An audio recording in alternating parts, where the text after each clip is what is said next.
morning, good morning, good morning. You get ready to say something? I'm sorry. Thank you guys for coming out. Remember, just like a normal press conference, we do have microphones, so raise your hand and we'll recognize you and bring you the microphone. And Coach will start with an opening statement. My opening statement will be, can I get that water, please? Thank you. Good morning.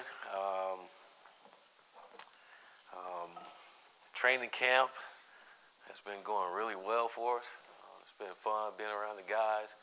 It's been really exciting watching these guys get better each and every day. And we had a good 2 weeks of bonding with each other, players and coaches, and also improving from a football standpoint. And been really impressed with our guys, the way they come to work every single day, and really haven't had to motivate them to do anything.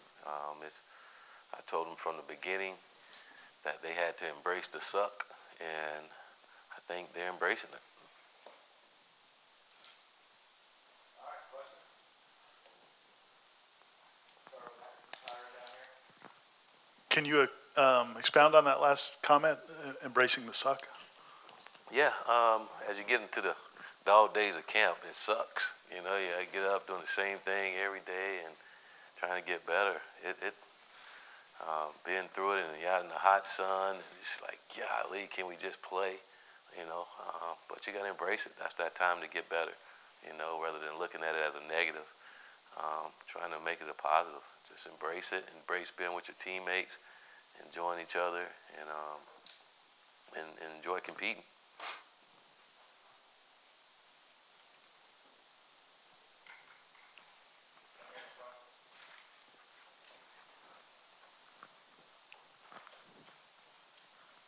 Coach, I wondered about the scrimmage yesterday, how that went and what you were trying to achieve there.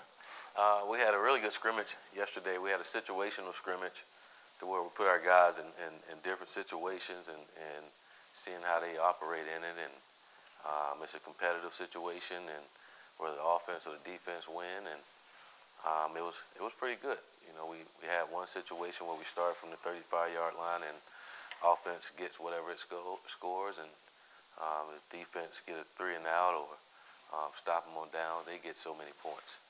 And so, and then we moved the ball down to the plus 40, and then we moved it to the red zone, the 10-yard line, the 5-yard line, end of the game, 1 minute and 20 seconds, one timeout, offense down by 5. Just different situations, and it went well. It went probably better for the offense yesterday than it was for the defense, and but that was the first throughout training camp, you know. So it's going to be really exciting to see how our defense, bounce back tomorrow at practice. Morning, Coach. Morning. How are you ready to name a quarterback starter? And if not, how close are you to doing that? Nope, I'm not. And how close? Closer than we were the first day we started training camp.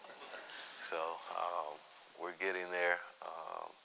Again, had a good scrimmage yesterday. Some guys played better than others, you know, but I thought they all did some good things. There was no turnovers, which is always great when you take care of the football, you know. So guys are still working. Again, it's a good situational scrimmage, and next week we'll have a kind of like a full game scrimmage, so that'll be good as well. Thank you. Hey, Coach, just to expound on that, I'm just wondering, can you name the guy that maybe had a better scrimmage yesterday? And I'm just wondering if you could just talk about the development of each quarterback that you've seen. Really, that's really my question, the development of each quarterback throughout this camp. Well, I think you can see where Bailey Hockman and James Blackman, from a great understanding of what we're doing, they're probably a little ahead of Francois. From that standpoint, they're doing some things and getting better at what we did in the spring, and it's been really good because it's starting to click for those guys and making the plays. And then just DeAndre, it's pretty cool to see that him out there and making the plays that he's making, and he just came back in training camp, and which tell you he's been putting in a lot of work too, and that's paying off for him as well. So they all are making plays, and I think more importantly they have some receivers to help them make plays out there too. Our young guys are making some good plays at the receiver position, which is always going to help a quarterback. I hope that answered your question. I don't know if I did or not, but they're all getting better. Coach, I feel like traditionally most teams this early in the season, the defense is ahead of the offense. So that kind of catch you by surprise that the offense was better performing. And you're the offensive guy, so does that make you feel better? No, I think we're pretty much how it's been. I mean, like I say, that was the first to where offense really got on defense yesterday. You know, that was the first throughout training camp. I think throughout the whole training camp, defense probably had an advantage. And but yesterday, the tables turned a little bit. But it was one of those a good teaching moment for our defense. And they got to come ready to play every week. Can't take a day off. And like I said, I'm excited to see how they bounce back in tomorrow's practice. That's going to be the key, is how they bounce back from after performing the way they did. Coach, can you elaborate on the mantra on the front of the media guide, do something? What exactly does that mean? I mean, if you want something, you got to do something in order to get it. You know, it's kind of we live in a do something world. Everything you want, you got to go out and make it happen. And so it's always go back to not making any excuses or blaming anyone for you not having success or not getting the things that you want in life. You got to go out and do something. You got to work at it. You got to make it happen. If you want it, it's not going to happen. I don't care what it is. It's football. If it's want to be a starter, if it's being a car dealership, I don't care whatever profession you're in. You got to do something. You know, that's just the world we live in, and so that's the model. That's always been my model. And, In that vein, since DeAndre got into the trouble, what has he done? What is he doing? What sort of something has he done to sort of get back in your good graces? I don't think necessarily it's in my good grace. It was in his football team good grace. You know, it's in all of ours. It's not just mine. And what he's done so far, he's volunteered to move back on campus and be around his teammates a lot more. That was something he wanted to do. He wanted to be around his teammates more, which I think he realized and understand the more he's around those guys, the better things will be for him. You know, a lot of it is just who you surround yourself with. And I think he understood that, and he's been around those guys. He's been happy. They've been happy, and it's been fun to see how they all been meshing together. So, and he's doing well in the classroom too. Did you suggest that when you? No, I just mentioned he suggested that he move back on campus and be with his teammates. Hey, Coach, have you started working at all on Virginia Tech stuff? And what is your does having a game like that right at the beginning give kids more to look forward to, or do you get a little bit concerned about maybe having that tough a game right off the bat? Well, we started on Virginia Tech back in the spring, you know, so and we'll start more tomorrow and every day leading up until we play them. I think being the first game, again, you never know what to expect. What I'm trying to do with our football team is get us to where it doesn't matter who we're playing. I mean, I think it's hard to win. I don't care who you're playing. It's hard to win a football game, and I want our guys to understand it doesn't matter who we're playing. It's the way we play, and can we go out and perform and be at our best, and that's what's going to be the key for us, no matter who we're playing. And understanding, yeah, you got a quality opponent ahead of you, going to be well coached, but we got them at home. It's big time college football. You got to come ready to play every single week.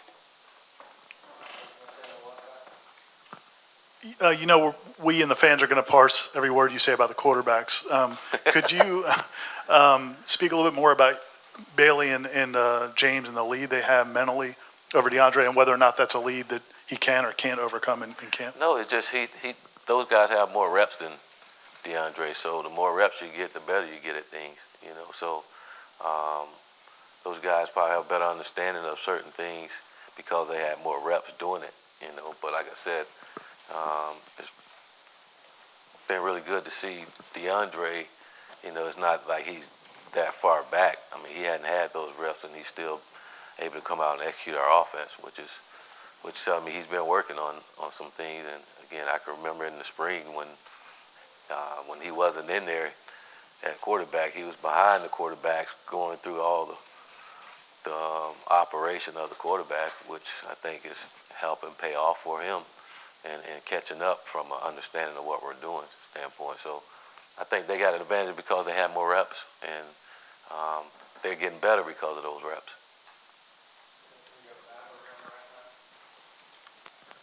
Hey, Willie, you knew when you got here or soon after that you had a pretty darn good group of running backs. Now that you've obviously been through spring and this part of fall, just how special is that group? They're very special.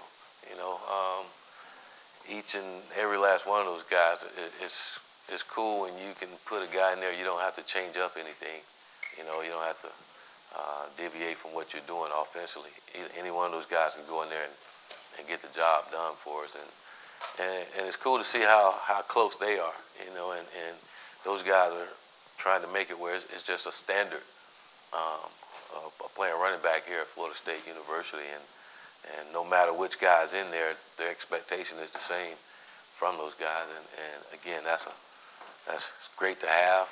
You can never have enough running backs, and we have some really good ones. We just got to find different ways to get them the ball. Willie, what do you know about Harlan Barnett and a Harlan Barnett coach defense that you didn't know 8 months ago when you hired him? Coach Barnett got a little something to him, You guys seen him and talked to him, and nicest guy in the world. But it's a different side of him too, right on the football field, and I've been able to witness that out there at practice, and I was able to witness it even more yesterday after practice, and watching him discuss with our defense how disappointed he was in their performance. So that was really nice to see, and again, I think they'll respond big time. But Coach he's done a great job, and I think I mentioned it before. I've been really impressed with just how he has the entire defensive staff and how close those guys are, and how well they all work together. That's been really impressive in this short amount of time. But you can see it trickling down to our team, our defensive guys as well, and seeing how they're starting to work well together.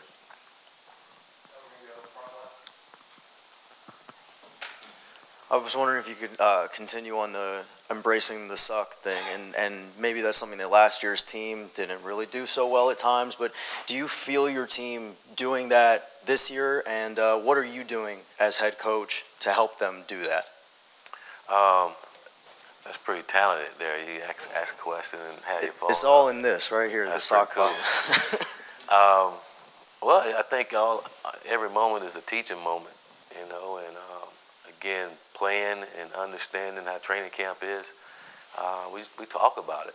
Those days are gonna come up. We talk about every night before they go to bed on what the next day is gonna be like, and but you got to enjoy it. And we also talk about how many other people would love to be in their position, and for them to appreciate what they have and appreciate being with one another and appreciate coming together.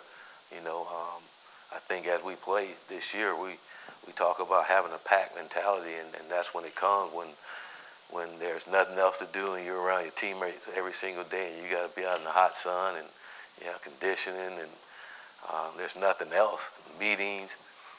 That's not always fun. It sucks, but you got to embrace it and try to enjoy it. But more importantly, you got to enjoyed competing and getting better, and I think that's what's helped us throughout this training camp is our guys enjoy competing. Whenever there's a competition situation, again, you don't have to motivate them, and it's been fun to go through training camp where I don't have to come out and get on our guys about practicing. They're coming out ready to practice every single day since we've been out here, and that's been really nice. Well, talk about, when you were at South Florida and then coming up to Tallahassee, the more looking into next year recruiting. Are you going to get more into Georgia, maybe Alabama more, being at Florida State than you did at USF? Is that one of your things coming in here? Well, I think it's smart to get in Georgia. I mean, we're kind of in the south part of Georgia, almost there. We're, about 30 minutes away from Georgia, so on the Georgia state line. But, again, we're going to recruit the best football player that fit what we're trying to do. And we know there's a lot of great players in the state of Florida, but there are also great football players in Georgia and Alabama and Louisiana and Texas and California and Ohio, D.C. There's good football players all over the country, and we want to make sure we get the best that can come here and fit what we're trying to do, fit our culture, and want to be a part of what we're trying to build. Hey, Coach, at your introductory press conference, you dropped the term lethal simplicity. I'm wondering, just as you continue to work with these guys, especially your parts on offense, how have they embraced those concepts and also executed them? They're a little struggle in the spring, obviously, because it was totally different for what they've been doing before. I think what I've seen throughout training camp is that our guys have worked really hard in the summertime to understand what we're trying to get out of our offense, and then just watching in training camp just how much better our guys are today than they were when we first started. And it's a reason why defense had a bad practice too, because offense was getting better. But I think guys understanding what we're trying to do, not just learning their plays, they understanding what we're trying to do when we call certain plays now, and that's helping.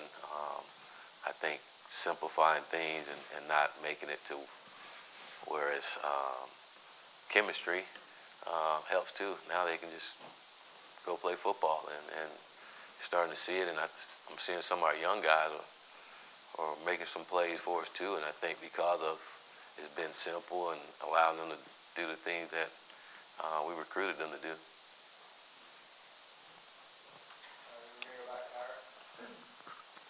On that note, how did the younger players, I know you've been pleased with them so far in camp, but in a scrimmage situation, how did they handle all of that? Good. I know on the offense side of the ball, I was really, really impressed with Trayshawn Harris and Keyshawn Hilton. Both of those guys were pretty fun to watch yesterday, run around, and again, they were having fun. Like kids straight out of high school. No worries, and just give them football and let them go, and they was making plays with every group that they were in. I mean, we put them in with the 3s, the 2s, and the 1s, and they were making plays for us. So that was really nice to see. Our running back Grant, he's very talented. I mean, we loaded, and that kid's special too. You know, he was having a good practice. I thought our offensive line played really well. And that was good to see. Good to see Art Williams is doing some really good things on the offensive line for us too.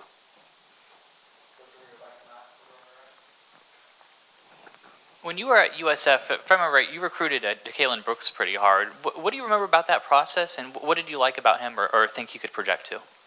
Well, well, you know he had it in his bloodlines, first and foremost, but when you watch him, he's just a tough, hard-nosed football player. He plays defense like he's supposed to. He's physical, and he's smart, you know, and you knew he was going to be a great leader as well. But when you're talking about just flat-out football player, I mean, you don't get many that's better than Decalen, and again, his bloodlines, and again, I'm seeing the things in practice with him, what we thought we would get at South Florida, you know, and he's maturing, and it's been cool to see him come back from his injury and perform the way that he's doing now. And he's a highly competitive kid, which we all expect him to be, and I think being highly competitive and working really hard is going to pay off for him.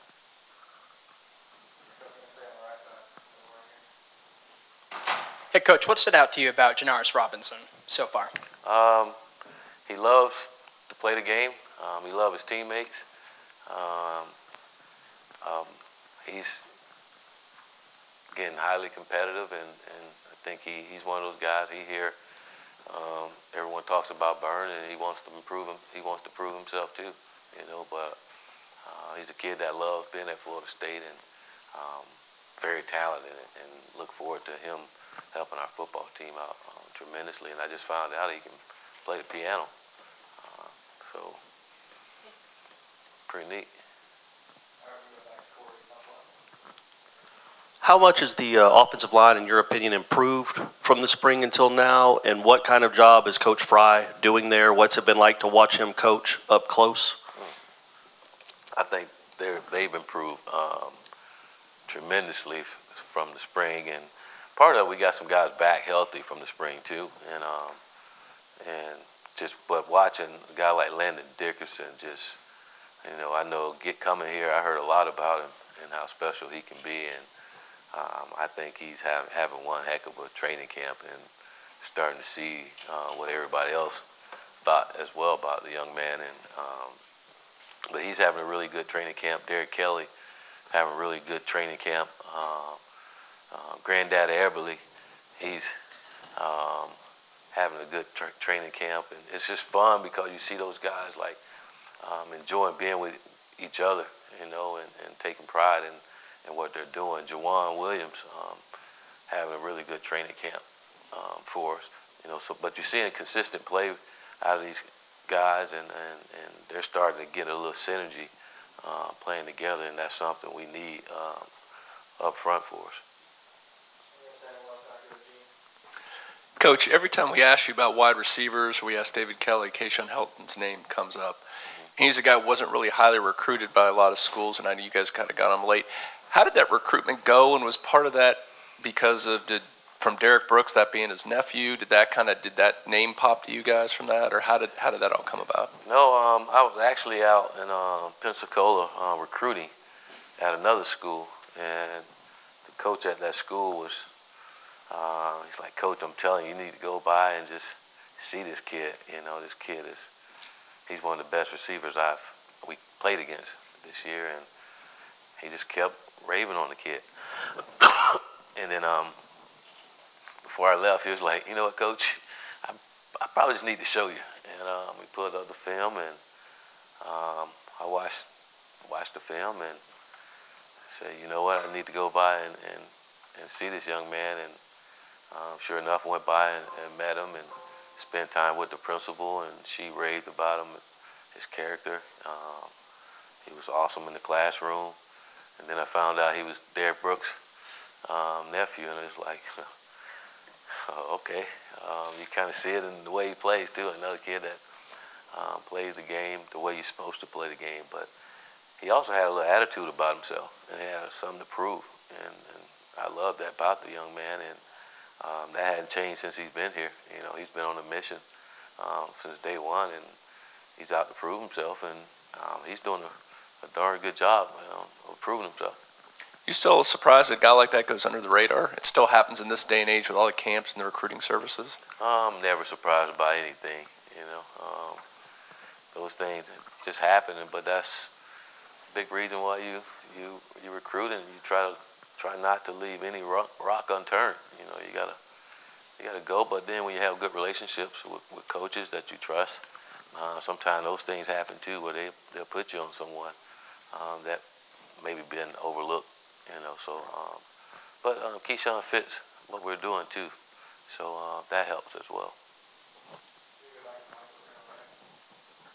Coach, obviously there's a fine line between getting your guys in football shape and pushing them past the limit. How have you seen strength and conditioning change over the years? What's your philosophy on strength and conditioning?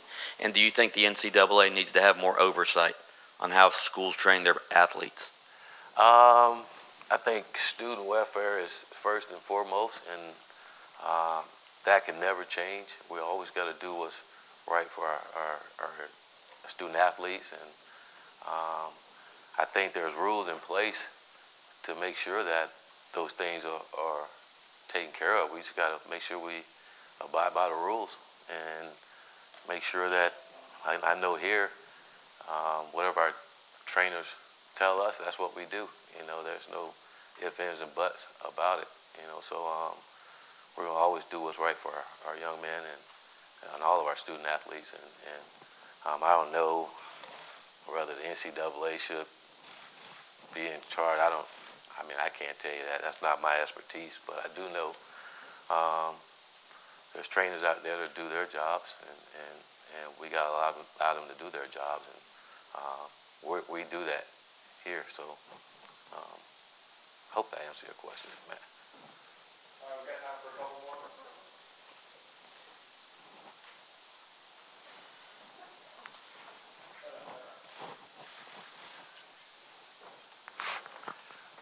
I was just curious about Cole Minshew's status. When we were in Bradenton, he was a little banged up. Yeah, Cole had a little ankle injury.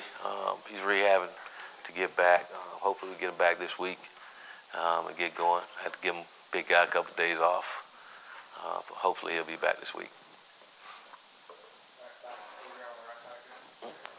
Moving Deontay Sheffield over to wide receiver, what are some of the challenges that come with that, and how do you think he's responded to that so far? I think part of it is just learning to run routes and catching the football.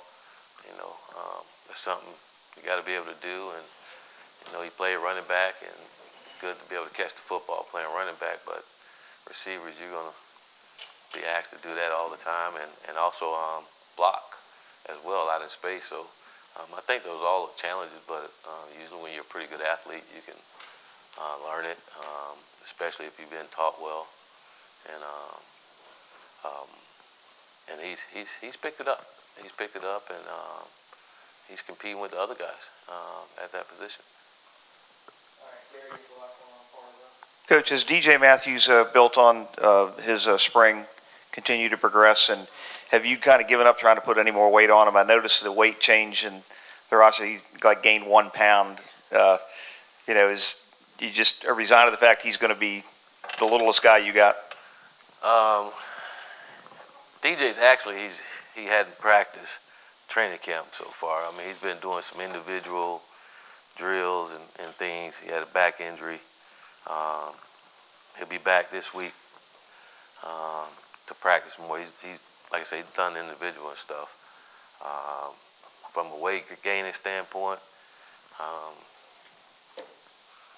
think it is what it is. DJ's going to be what DJ is right now, and he's working. I will say this, he's working to try. Probably need to eat a little more than what he's eating, but he's working hard in the weight room. Some people, it just don't work right for. I was one of those people that couldn't gain any weight either. So as long as he's tough and he's smart and don't get tackled, then you don't have to worry about it. He's pretty fast too, so that helps. All right, thank you, Coach. Thank you all very much. Have a great rest of the day.